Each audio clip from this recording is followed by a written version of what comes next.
قوم عاد کے ہلاک ہونے کے بعد قوم سمود کو اللہ تعالیٰ نے زمین میں اپنا خلیفہ بنایا۔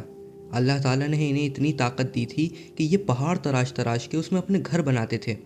ابلیس نے ان کے اندر وسوسے ڈال کر انہیں بھی قوم عاد کی طرح بت پرستی میں مبتلا کر دیا۔ یہ لوگ قوم عاد کی ہلاکت کے بارے میں بھی جانتے تھے، لیکن انہوں نے اس سے کوئی عبرت حاصل نہ کی۔ قوم عاد میں ایک شریف خاندان سے حضرت صالح تھے۔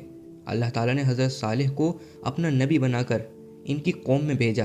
حضرت صالح نے اپنی قوم کو بت پرستی سے روکتے ہوئے فرمایا، اے میری قوم، جسے تم اپنے ہاتھوں سے بناتے ہو اس کی عبادت کیسے کر سکتے ہو جو تمہارے نفع اور نقصان کے قابل بھی نہیں ہے؟ یعنی تم اس سے بہتر ہو، وہ تو خود تمہارا محتاج ہے۔ اور فرمایا، تم صرف ایک اللہ کی عبادت کرو اور اللہ کے عذاب سے ڈرو۔ تو قوم کے کچھ لوگ ایمان لے آئے، لیکن اکثر نے جھٹلا دیا اور ماننے سے انکار کر دیا۔ حضرت صالح نے اپنی قوم سے فرمایا، اے میری قوم، تم اللہ کی عبادت کرو، وہی تمہارا حقیقی معبود ہے۔ حضرت صالح نے اپنی قوم کو بہت اچھے سے انداز میں سمجھایا، جن کی تم عبادت کرتے ہو وہ تمہارے کسی بھی نفع یا نقصان کے قابل نہیں ہیں۔ قوم نے جواب میں کہا، تم ایسے آدمی ہو جس پر جادو کر دیا گیا ہے، تم ہمارے ہی جیسے انسان ہو۔ قوم نے کہا، کیا ہم اپنے ہی میں سے کسی ایک آدمی کی پیروی کرنے لگیں؟ تب تو ہم یقیناً گمراہی اور دیوانگی میں مبتلا ہو جائیں گے۔ اور کہا، کیا ہم میں سے بس ایک ہی شخص پر وحی اتاری گئی؟ حضرت صالح کی قوم کے متکبر سرداروں نے ایمان لانے والے غریب لوگوں سے کہا، کیا تمہیں اس بات کا یقین ہے کہ صالح اپنے رب کی طرف سے بھیجا ہوا رسول ہے؟ غریب لوگوں نے جواب دیا، جو کچھ انہیں دے کر بھیجا گیا ہے ہم تو اس پر ایمان رکھتے ہیں۔ وہ کہنے لگے، تم جس پر ایمان رکھتے ہو ہم تو اس کا انکار کرتے ہیں۔ قوم سمود نے کہا، اے صالح، ہم تو تم سے اس سے پہلے بڑی امیدیں لگائے بیٹھے تھے، تم تو ہمیں ہمارے خود ساختہ بتوں کی عبادت سے روک رہے ہو، جن کی عبادت ہمارے باپ دادا کیا کرتے تھے۔ قوم نے صالح کی بات ماننے کے بجائے یہ کہنا شروع کر دیا کہ جب سے آپ نے یہ توحید کی بات شروع کی ہے ہم تو مصیبتوں میں پھنس گئے ہیں۔ قوم نے کہا، اگر تم سچ میں اللہ کے نبی ہو تو کوئی نشانی کیوں نہیں دکھا دیتے؟ بستی کے پہاڑ میں سے 10 مہینے کی حاملہ اونٹنی نکالو جو باہر آ کر بچہ جنے۔ حضرت صالح نے اللہ تعالیٰ سے دعا کی۔ اللہ تعالیٰ نے حضرت صالح کی دعا کو قبول کیا۔ فرمایا، پہاڑ کی ایک چٹان پھٹی اور اس میں سے ایک اونٹنی باہر نکلی۔ اس نے بستی کے لوگوں کے سامنے آ کر بچہ جنا۔ حضرت صالح نے اپنی قوم سے فرمایا، اللہ تعالیٰ نے تمہارے لیے بطور نشانی ایک معجزہ دیا ہے، لہٰذا تم اسے چھیڑنا مت۔ یہ جہاں سے چاہے کھائے اور جہاں سے چاہے پیے، تم اسے نقصان مت پہنچانا، ورنہ تم پر اللہ کا عذاب آ جائے گا۔ وہ اونٹنی ان کے درمیان موجود رہی۔ وہ جہاں سے چاہتی کھاتی، جب پانی پینے کے لیے کنویں پر جاتی تو سارا پانی پی لیتی تھی، جس سے لوگوں کو اعتراض ہونے لگا۔ حضرت صالح نے فرمایا، ایک دن تم لوگ پانی پی لیا کرو اور ایک دن یہ اونٹنی پی لیا کرے گی۔ کچھ وقت تک ایسا ہی چلتا رہا۔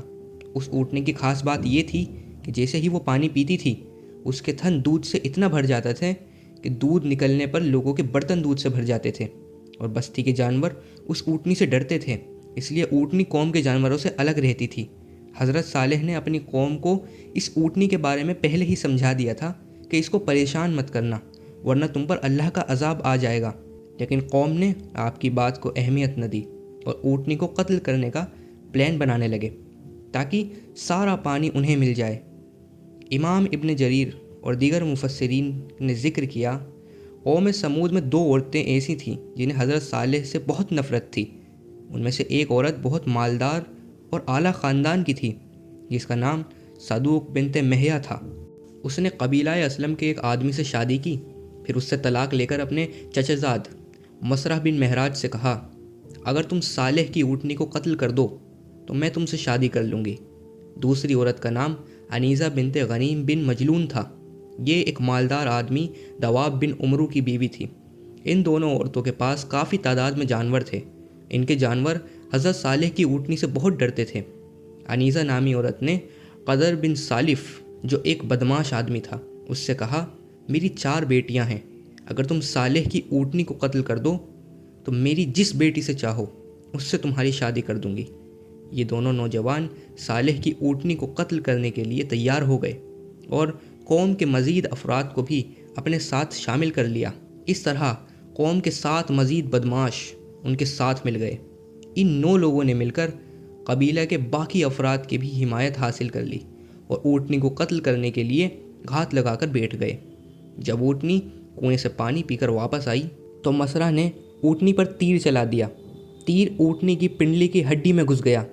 انیزہ اور اس کی بیٹیوں نے اس بدماش کے حوصلہ افزائی کے لیے آگے بڑھ کر اسے خوب جوش دلایا۔ قادر نے اونٹنی پر تلوار سے وار کیا اور اونٹنی کی ٹانگیں کاٹ دیں، جس سے وہ زمین پر گر گئی اور زور سے آواز نکالی۔ اونٹنی کا بچہ بھاگ کر قریب کے پہاڑ پر چلا گیا اور 3 بار زور سے بلبلایا۔ آخر کار قادر نے اونٹنی کے گلے میں نیزہ مار کر اونٹنی کو قتل کر دیا۔ پھر وہ اونٹنی کے بچے کے پیچھے بھاگے، لیکن پہاڑ پھٹا اور بچہ پہاڑ کے اندر چلا گیا۔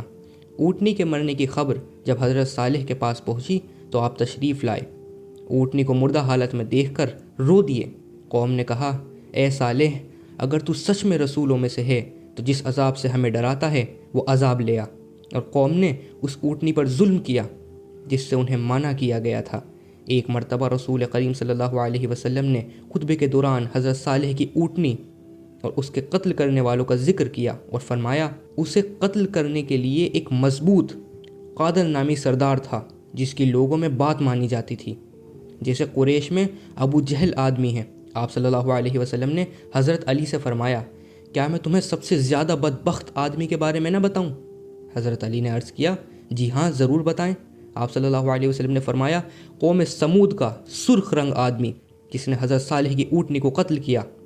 حضرت صالح نے اپنی اونٹنی کو مردہ حالت میں دیکھ کر لوگوں سے مخاطب ہو کر فرمایا، اب تمہیں 3 دن کی مہلت ہے، تم اپنے انجام کا انتظار کرو۔ کل تمہارے چہرے زرد، پرسوں سرخ اور تیسرے دن کالے ہو جائیں گے اور چوتھے دن عذاب الہی آ جائے گا۔ حضرت صالح کی پیشن گوئی کے مطابق دوسرے ہی دن عذاب کی علامت ظاہر ہونے لگی اور لوگوں کو اپنے بارے میں فکر ہونے لگی۔ انہوں نے حضرت صالح سے عذاب کو ٹالنے کی صورت نکالنے کے بارے میں بھی پوچھا اور اونٹنی کے بچے کو بھی ڈھونڈا، مگر وہ نہ ملا۔ آخر کار انہوں نے حضرت صالح کو شہید کرنے کا منصوبہ بنایا، لیکن اللہ تعالیٰ نے حضرت صالح کو ان کے برے ارادوں سے آگاہ کر دیا اور آپ رات ہی رات میں وہاں سے نکل گئے۔ اس شہر میں 9 ایسے سردار تھے جو بہت فساد پھیلاتے تھے اور اصلاح کا کوئی کام بھی نہیں کرتے تھے۔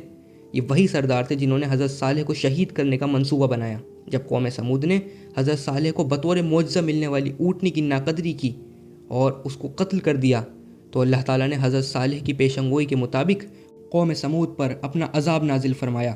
انہوں نے اونٹنی کو بدھ کے دن قتل کیا تھا۔ وہ جمعرات، جمعہ اور ہفتہ کے دن زندہ رہے۔ اتوار کے دن صبح کے وقت اللہ تعالیٰ نے ان پر آسمان کی طرف سے ایک ہیبت ناک چیخ مسلط کر دی۔ زمین میں زلزلہ مسلط کیا جس سے کفار کے جسموں پر کپ کپی چھا گئی۔ وہ اپنے گھر میں جیسے بیٹھے تھے ویسے ہی بیٹھے بیٹھے بے جان جسموں میں بدل گئے۔ صرف وہ لوگ بچے جو حضرت صالح کی تعلیمات کے مطابق اللہ پر ایمان لائے تھے۔ سورہ النمل میں فرمایا، پھر دیکھا ان کی چال کا انجام کیسا ہوا، بلا شبہ ہم نے 9 سرداروں اور ان کی پوری قوم کو تباہ کر کے برباد کر دیا۔ اب ان کے مکانات ان کے ظلم کی وجہ سے ویران پڑے ہیں۔ بے شک جو لوگ علم رکھتے ہیں ان کے لیے اس میں بڑی عبرت ہے، اور ہم نے ان کو نجات عطا فرمائی جو ہم پر ایمان لائے تھے اور اللہ کی نافرمانی سے ڈرتے تھے۔ حضرت صالح نے اپنی قوم کی تباہی اور بربادی پر غم کیا اور حسرت کا اظہار فرمایا۔ اس وقت صالح اپنی قوم سے منہ موڑ کر چلے اور فرمایا، اے میری قوم، میں نے تمہیں اپنے پروردگار کا حکم پہنچا دیا تھا اور میں نے تمہیں نصیحت بھی کی تھی، لیکن تم نصیحت کرنے والے کو پسند نہیں کرتے تھے۔ قوم کی ہلاکت کے بعد حضرت صالح واپس ہجر علاقے میں آئے اور ایمان لانے والے 4000 افراد کے ساتھ فلسطین تشریف لے گئے اور اپنی وفات تک وہیں آباد رہے۔ رسول کریم صلی اللہ علیہ وسلم جب مقام ہجر حضرت صالح کی قوم کی بستی کے پاس سے گزرے تو فرمایا، معجزات کا مطالبہ نہ کیا کرو۔ صالح کی قوم نے بھی یہ مطالبہ کیا تھا تو وہ اونٹنی کی صورت میں ظاہر ہو گیا تھا۔ وہ اونٹنی اس راستے سے پانی پینے آتی تھی اور اسی راستے سے واپس جاتی تھی۔ انہوں نے جب رب کا حکم نہ مانتے ہوئے سرکشی کی اور اونٹنی کی ٹانگیں کاٹ دیں۔ جب انہوں نے اونٹنی کو ہلاک کر دیا تو ان پر ایسی چیخ کا عذاب آیا کہ وہ لوگ ہلاک ہو گئے۔ صرف ایک آدمی بچا جو اس وقت حرم کی سرزمین میں تھا۔ آپ صلی اللہ علیہ وسلم نے فرمایا، وہ ابو رغال تھا۔ جب وہ حدود حرم سے نکلا تو وہ بھی اس عذاب کی لپیٹ میں آ گیا جو اس قوم پر آیا تھا۔ آپ صلی اللہ علیہ وسلم نے جب 9 ہجری میں رومیوں سے جہاد کے لیے تابوک تشریف لے جا رہے تھے تو آپ وادی ہجر قوم سمود کے کنویں کے پاس کچھ دیر ٹھہرے۔ صحابہ نے کنویں سے پانی لے کر اپنی مشکیزوں میں بھر لیا جو قوم سمود کے استعمال میں تھے، اور اس سے آٹا گوندا اور گوشت بنانے کے لیے چولہے پر ہنڈیاں چڑھا دی۔ جب رسول اللہ صلی اللہ علیہ وسلم کو پتہ چلا تو آپ نے مشکیزوں سے پانی بہانے اور آٹے کو اونٹوں کو کھلانے کا حکم دیا۔ اس کے بعد آپ صحابہ کو لے کر تھوڑی دور آگے چلے اور اس کنویں پر جا کر ٹھہرے جہاں سے حضرت صالح کی اونٹنی پانی پیتی تھی، اور فرمایا اس کنویں کا پانی پی لو جہاں سے حضرت صالح کی اونٹنی پانی پیتی تھی۔ آپ صلی اللہ علیہ وسلم جب قوم سمود کی بستی کے پاس سے گزرے تو فرمایا عذاب آفتہ بستیوں میں مت جاؤ، اور اگر انتہائی مجبوری کے تحت جانا پڑے تو وہاں سے روتے ہوئے، اللہ سے ڈرتے ہوئے جاؤ، کہیں تم پر بھی ویسا عذاب نہ آ جائے جو ان پر آیا تھا۔ اس کے بعد آپ صلی اللہ علیہ وسلم نے اپنی چادر سے اپنا منہ ڈھانپ لیا۔